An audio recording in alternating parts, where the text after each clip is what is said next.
Another video, and it's, well, let's just talk about creating videos. My personal experience, I'll get what is called spiritual downloads, thoughts, ideas come into the mind, and so it keeps coming and keeps coming, and it gets to a point where you feel like, I dare not say another thing, I dare not look at anything else. And that could be anything from any direction. It could be a Facebook comment, just one single word, a comment in response to a video, and it just sparks even more, and it feels like it's going to go bang. It's like, whoa, this is so much. And even as I make this video, there's not even time to write the things down, so I know I'll be saying afterwards, shit, I forgot to say this, or I forgot to say that. My last video was inspired and prompted by other channels' videos. My Path as a Pagan, Angela, she asked some questions about going in the hermit mode, and it's like, I can relate exactly to what she's saying, and hopefully what I then say from that will at least, well, the intention is it will make sense for you. I don't have the answers. I really don't. There's no magic mystery book hidden. Well, there might be a mystery book hidden away, but I haven't got it. I'm not saying we haven't got access to it through the mind.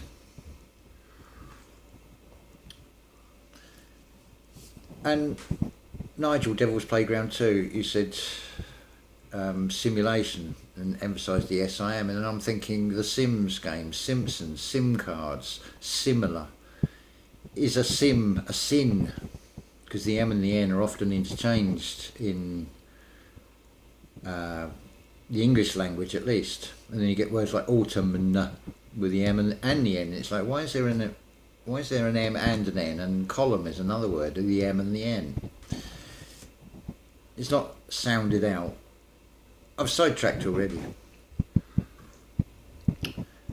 I never realised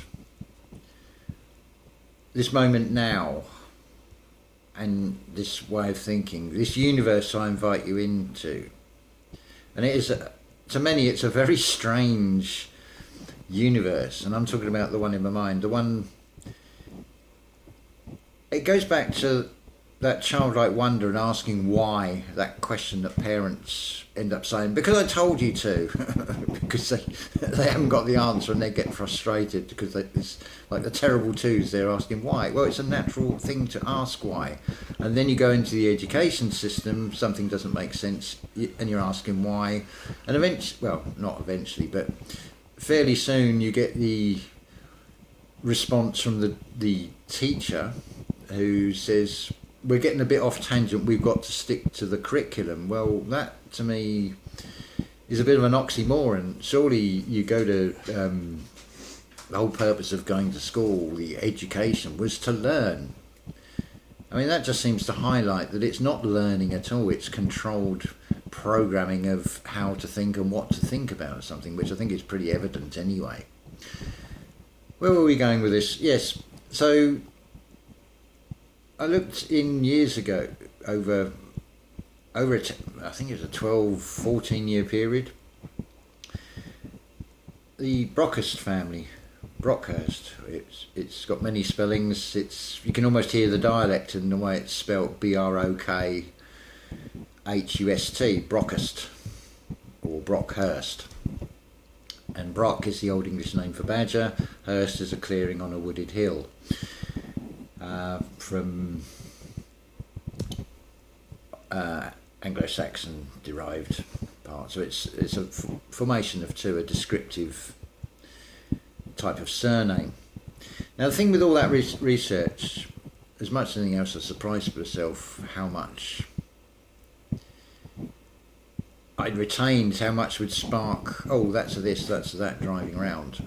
I'll come back to that, because that ties in perfectly to this. Family history was very much like a training ground for now, because from my personal way I went doing family history was always following on a hunch, following on a feeling, and just being almost guided to look for certain things. Even books, the name Brockhurst may not be mentioned in the index, but it was mentioned in the text, and it's like, what are the chances? You wouldn't just stumble across that book unless there was some sort of ancestral spiritual guidance, I would say. So with the family history, for every question you look into and get answered, you get 10 more questions. It's a bit like that Dire Straits song I was reminded about, and I can't think of the song, but it's when you point the finger, you've got 3 more fingers pointing back at you, and this is very much with family history. And the thing with family history, parish registers commence at about 1538 at the earliest in England and Wales. For example, it was viewed, so the story goes, it was a sort of a stealth tax, and some of the parishes apparently were very suspicious of even starting to keep these sort of records of baptisms and marriages and burials. I can't verify whether that's just a story we are told or whether that's true, but probably the taxation purposes I would imagine in all probabilities is a big factor in that. So by extension, the family history has been a perfect training ground, because if you've ever experienced this, where you meet a distant cousin and yeah, you know their family, very distant family, but there's more of a connection. There's an ancestral recognition, and it's fascinating. It was the one cousin came over from the States. She's actually from Canada.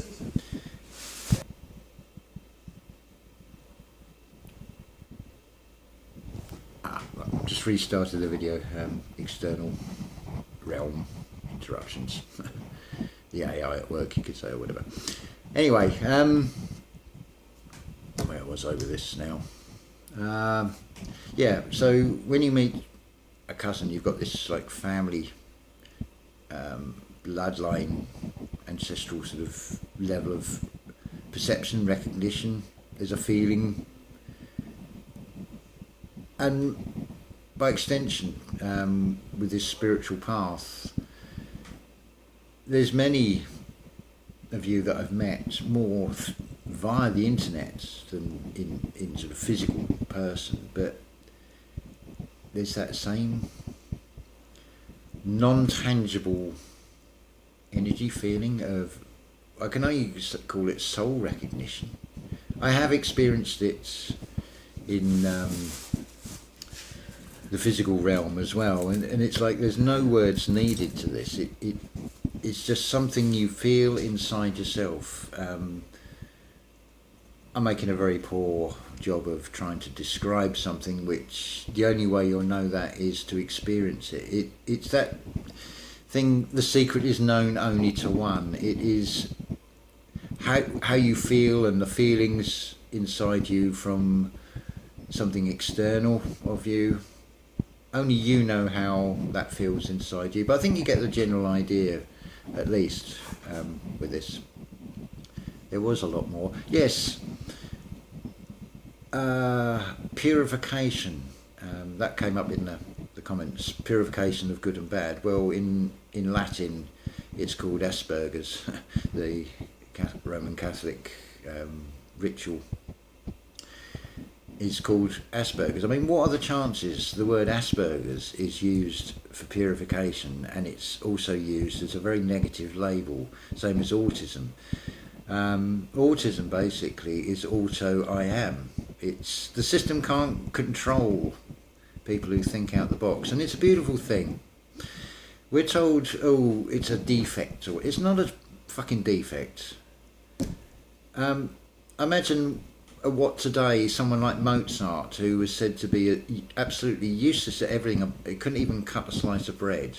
Outside of composing music, he couldn't even dress himself. It's to that level. So in today's world, what label would have been given to someone like a childhood prodigy like Mozart, or even Beethoven, and many, many more of these artists?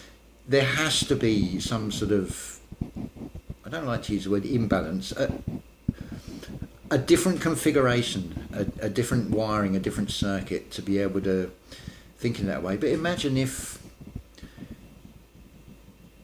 we all had that ability, but not having an ability and a strength in one thing at the expense of something else. Because this is another thing, I find you've got this intellect, academic sense, and those that seem to excel at that seem pretty the opposite when it comes to common sense, daily practicalities, where you can do things sort of like people are good at working with the hands. It's just sort of like an innate, instinctive knack of and skill of be able to doing things, and you didn't have to go to university to learn it. You just have it. So you've got the balance between the two. Now I posed a question about this realm, what if it is a computer simulation and we're just characters, and I never actually said my personal thoughts on it. So I thought I'd bring that in here because it's partly from comments to the last video. My personal take on it is you do have an organic, living, material realm which is subject to time, and you can see this process. Just look at the life of anything, a seed to a tree, to then that period of decay, and then providing new life in a transformed state, or it carries on, the fruit of that tree carries on and the next generation of tree, and you'll see this replicated through all life. Now it's known, I say known, science tells us, and I think we can acknowledge this, that the five senses in the sensory world, the external world, the sight, the hearing and so on, have very limited ranges.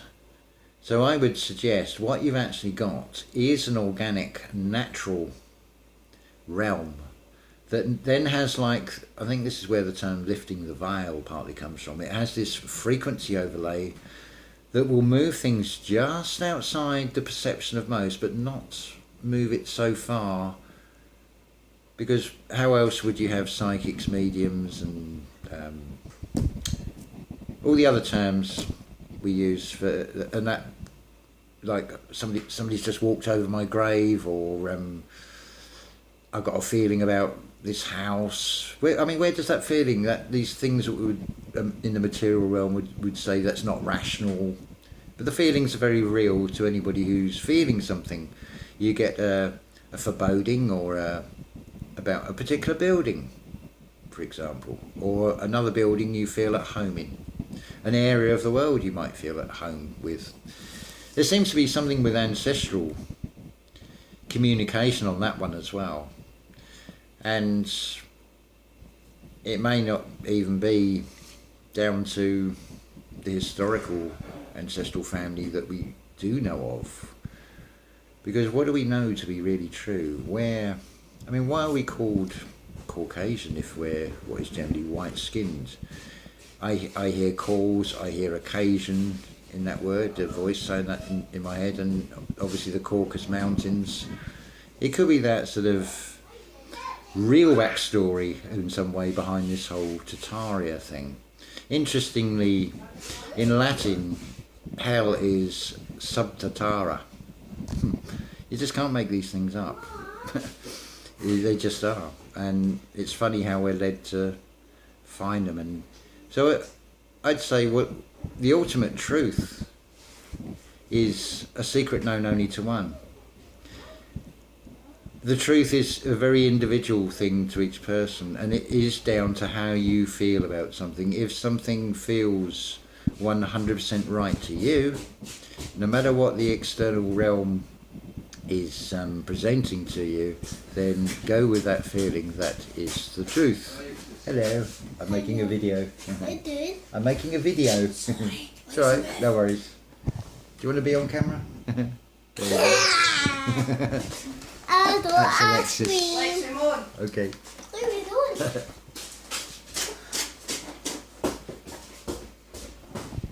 external realm and visitors, but children, you can't just push them away and say, sod off. Think about how that would feel to the child to be told that. They're just looking for attention, and why not? It's how they learn. So I don't treat children as children. In fact, I go, if anything, I have a tendency to go the other way and think they are small adults and at an intellectual level, and they're probably thinking, I don't understand what you're saying. That's my fault. I need to be more childlike in my thinking, in a way, I suppose you could say, on that one. Yeah, so just a few more, well, personal thoughts on things. But yeah, going back to this cousin from the States, as we're driving round, I'm showing them round part of Sussex and pointing out, oh, see that roof up there, that's Horsham slate cut from the riverbed, and then various bits, and it's like, cool, I've retained all this information. It's not consciously there, but it's prompted by something external that. And what if it's not even personal memories? What if it's just reinforced something that's in the blood, an ancestral memory that goes further back?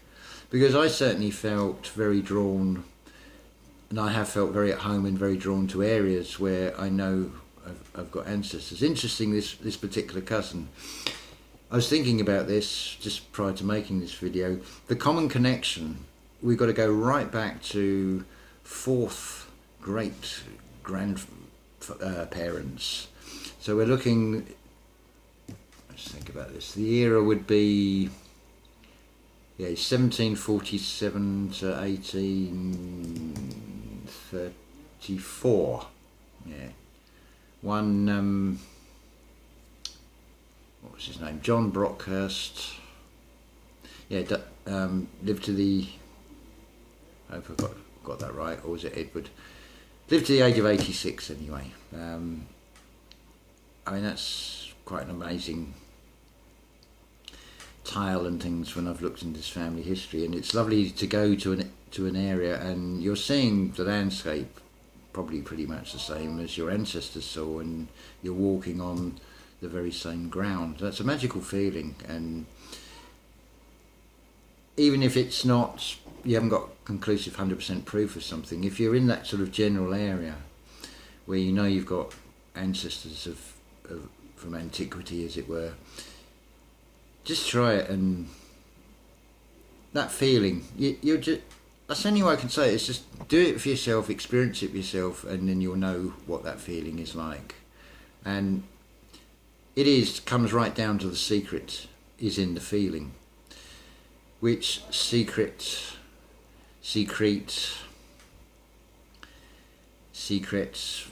it's probably not Sanskrit, but there's a crit, it's a root word of crit in there, and sans, sims, we're back to, are we in a simulation or not? So yes, I think it's an organic design, living organism that has got this beautiful self-perpetuating motion of feeding itself. When you think about the way things decay, they become nutrients, they give life to it in a transmuted form to more life, and that just carries on. And that would carry on if you took humanity out of the equation. The animal world and the plant world would just work. So now you've got the human in the organic, but then you've got this added soul with a personality and an intellect attachment, the apps that are put onto these in this realm. So it's finding that weaving and finding that balance, and so you can work the natural with the spiritual. We're sort of basically, I feel we're bringing heaven upon earth. We're linking the two. We're pulling the you could say the Sky Mother and the Earth Father, or the Sky Father, Earth Mother. Whatever interpretation, whatever feels right. But I feel like we're sort of like, it's like a family reunification, a soul family reunification, if you will. Right, that's probably long enough, and because these take ages to upload, so I say love to you all, and hopefully that's maybe got you.